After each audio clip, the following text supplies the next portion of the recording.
Do të flasim edhe mëgjërësisht për rezultatin zgjedhor dhe zgjedhjen e president apo presidentes, varësisht nga propozimi që do të bëhet në kuvendin e Kosovës dhe sa do të ketë pajtueshmëri për të ecur tutje në këtë proces apo do të mbetet sërish një ngërsh politik për të rikthyer tek zgjedhjet. Për të gjitha ato do të flasim me Argjend Softon, të cilën e kam sot në studio. Argjend, mirëmëngjes, faleminderit që jemi ne. Mirëmëngjes, faleminderit për ftesën. Argjend, po nisim pra me këtë si jemi pa namaz rezultatit zgjedhor. Si e pe rezultatin? E para është mirë që jetojmë në demokraci dhe rezultatet pranohen nga gjitha subjektet politike, sepse jemi një vend demokratik në të cilin rezultatet gjithmonë duhet pranuar për arsye sepse qytetari vendos i lirshëm. Ne edhe para zgjedhjeve e kemi thonë që sjellja e zotit Kurti në raport me zgjedhjet si kryeministër në detyrë ka qenë e gabuar dhe i ka minuar në një farë forme zgjedhjet nacionale, për arsye sepse i njëjti ka filluar disa ditë para ditës së zgjedhjeve që të shpërndajë para tek njerëzit. Dhe domosdoshmërisht njerëzit në nevojë, por edhe ekonomia e dobësuar të cilin e ka sjellur qeveria Kurti, normalisht që më tutje ka bërë dhe ka bën ndikimin e saj që të votohet deri në këtë mas. Normalisht mos harrojmë që edhe një pjesë bukur e madhe e diasporës që ka ardhur nga vendet të ndryshme ka votuar në pjesën dërmuese për zotin Kurti dhe për lëvizjen vetëvendosje, për çka edhe e ka sjellë këtë rezultat, sepse në një situatë normale zoti Kurti nuk do duhej të fitonte në këtë situatë dhe në këtë nivel me këtë rezultat. Por sido që tjetë ky është rezultati, besoj që tani duhet po hyjmë në një fazë të re të zgjidhjes së ngërshit politik nënmujor të cilin e kemi pasur. Dhe besoj që me këtë rezultat zgjedhor do të kemi institucione të reja dhe qeveri të qëndrueshme. Si e pe Argjend këtë lloj votimit të qytetarëve? Ishte si vot ndëshkuese ndaj opozitës apo më shumë si dëshirë për ta votuar Kurti? Zoti Kurti për pilimin e listës së lëvizjes vetëvendosje ka marrë goxha figura të fuqishme të Lidhjes Demokratike të Kosovës, pra dhe i ka futur në listën e tij. Për çka edhe kjo tregon që zoti Kurti një pjesë bukur të madhe të elektoratit e ka marrë nga Lidhja Demokratike e Kosovës, për çka edhe e ka këtë rezultat. Zoti Kurti është një prej lojtarëve politik më të mirë që ka pas Kosova në kuptimin e organizimit partijak, për arsye dhe zhvillimeve më tutje, për arsye sepse ne e dim që ai ka arritur që Lidhjen Demokratike të Kosovës ta sjellë në një gjendje shumë të rënduar, të cilën e ka tani Lidhja Demokratike e Kosovës me këtë rezultat. Dhe si pasojë e kësaj e ka edhe rezultatin zoti Kurti. Përndryshe ne nuk kemi se çfarë të themi më shumë, që ne jemi dëshmitar të asaj që qeverisja e zotit Kurti ka vështirësuar jetën e qytetarëve. Dhe ky rezultat normalisht është befasues edhe për neve, befasues është për të gjithë. Se si qytetari të cilit shporta e tij esenciale, me produkte esenciale, i është shtrenjtuar, i është katërfishuar çmimet dhe po i njëjti qytetar shkon dhe voton lëvizjen vetëvendosje.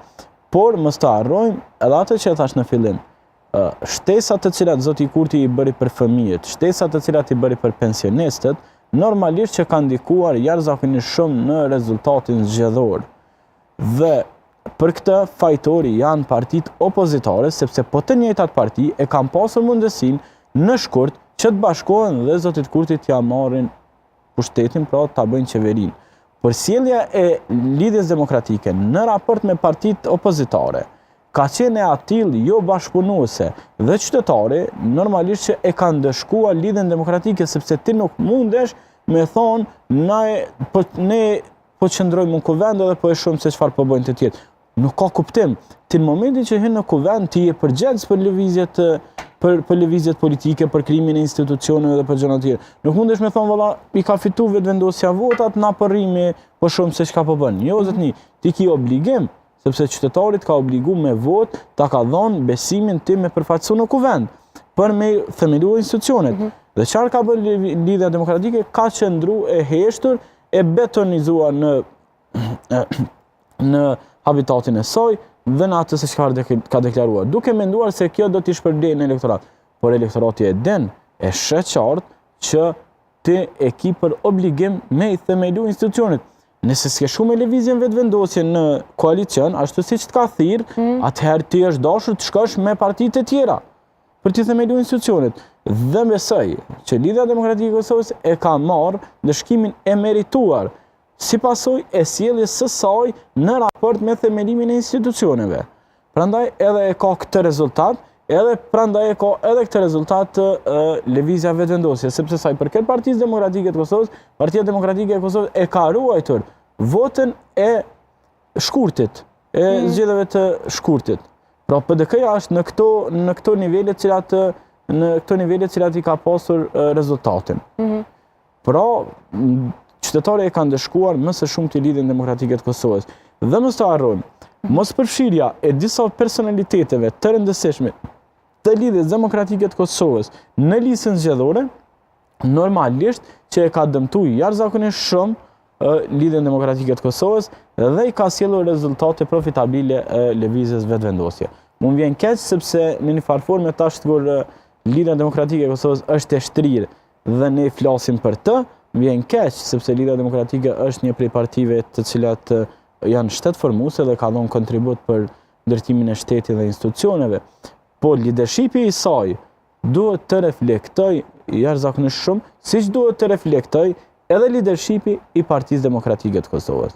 Këto dy parti politike duhet ta kenë të qartë, e sidomos Partia Demokratike e Kosovës, duhet ta ketë të qartë që elektorati, qytetari i Kosovës, nga Partia Demokratike e Kosovës, pret që të ofrojë figura të reja në strukturat e saj organizative. Ne jemi dëshmitar të asaj që nga ky rezultat zgjedhor kanë dalur personalitetet e reja më të votuara nga lista e Partisë Demokratike të Kosovës. Pra çfarë po kërkon elektorati i Kosovës? Elektorati i Kosovës po i thot Partisë Demokratike të Kosovës, ndrysho qasje, ofro njerëz të rinj, struktura të reja, njerëz organizativ, profesionist, me gjithë respektin për secilin që ka dhënë kontributin për Partinë Demokratike të Kosovës, sepse normalisht në Partinë Demokratike ti nuk mundesh me anashkalu figurat e rëndësishme të partisë. Por krijo hapësirë për njerëzit e ri, për strukturat e reja, që pjesa dërmuese e votave të Partisë Demokratike të Kosovës kanë shku për djemt dhe vajzat e reja në këto zgjedhje. Mos harrojmë, Arjan Tahiri, Arben Mustafa, Përparim Gruda, Adnan Thaçi, Sala Jashari, Kosovare Morseli, personalitetet të reja të Partisë Demokratike të Kosovës kanë marrë vota në numër të madh. Dhe elektorati qytetari i Kosovës, Partisë Demokratike, po i thot qartazi me vot, ndrysho qasje në strukturë, në organizim. Përkundër Lidhjes Demokratike të Kosovës, e cila duhet të urgjent që të reflektojnë në leadershipin e saj. Përndryshe, nëse Lidhja Demokratike e Kosovës vazhdon me këtë qasje injoruese ndaj strukturave të saj, ndaj gjendjes në të cilin e ka dhe nuk e pranon realitetin në të cilin është thelluar kjo parti politike, gjendja e saj do të jetë ende shumë më e rënduar. Po, Argjen duhet pyes për fund një pyetje dhe për çështjen e presidentës. Ana presin zgjedhjen në mars. Në bazë të kësaj rezultati zgjedhor dhe të këtij trendi, kështu, ana presin zgjedhjen në mars. Unë besoj që në një situatë normale nuk do duhet të kishim më zgjedhje, sepse qytetari i Kosovës është i lodhur nga zgjedhjet e para dhe ekonomia e vendit gjithmonë po dëmtohet nga zgjedhjet e njëpasnjëshme. Çka do të prodhonin zgjedhjet nëse edhe do të mbaheshin? Këtë pyetje do duhet ja bënim ne edhe zotit Kurti, edhe partive opozitare. Çka do të prodhonin këto zgjedhje? Ngërç të ri politik apo çfarë?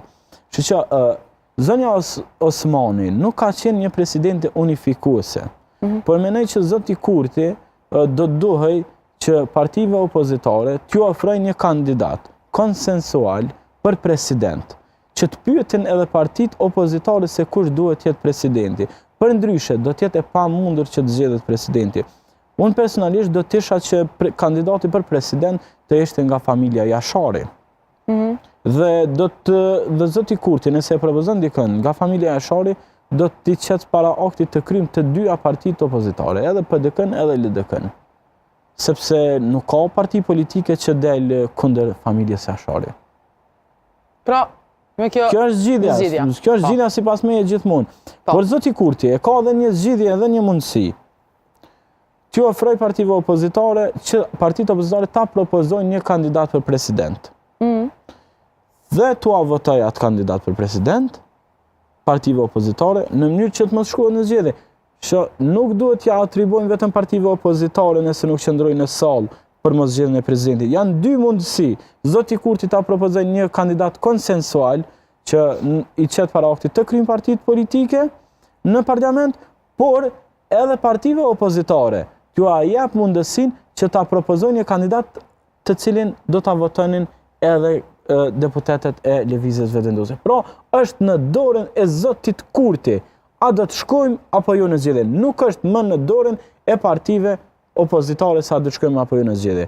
Ekskluzivisht, nëse do të shkojmë në zgjedhje, fajtor do të jetë Zoti Kurti. Nuk ka tjetër fajtor. Po ai ka thonë që është i gatshëm Argjend. Po shiqove një lider i mirë, një kryeministër i mirë, nuk duhet që vazhdimisht ta drejtoj vendin drejt zgjedhjeve. Çfarë po prodhojnë zgjedhjet? Ne patëm 9 muaj ngërç politik, dhe tash prap, ne po hym në një ngërç të ri politik, për çfarë? Për çfarë po i mbojmë zgjedhjet? Dhe unë mendoj që me një armas zgjedhjes së presidentit, uroj që ta kemi presidentin, ta kemi kryeministrin dhe institucionet të themeluara, Kosova të filloj me njëherë hapat për ndryshimin e zgjedhjes së presidentit. Që zgjedhjet për president të zgjidhen presidentit të zgjedhet direkt nga vota e popullit. Ai do të jetë zgjidhja më e mirë, sepse ne nuk mundemi si popull, si Kosovë, si qeveri, si institucione të mbesim peng i një zhvillimi tjetër se a do të zgjedhet në krye të institucionit dikush tjetër apo jo. Sepse tash zgjedhja e presidentit është peng. Dhe ka afate kushtetuese, se në qoftë se nuk zgjedhet brenda afatit kushtetues kohor, ne duhet të shkojmë në zgjedhje, të shpërbëhet kuvendi, të shkojmë në zgjedhje, të shkojmë me qeverinë detyrë dhe më tutje. Argjend, për shkak edhe të kohës dhe di që kemi edhe angazhime të tjera, falenderoj shumë që ishe këtu dhe shihemi sërish të thujmë me gjere gjatë këtë çështjen e presidentit. Faleminderit për ftesën, mundësinë.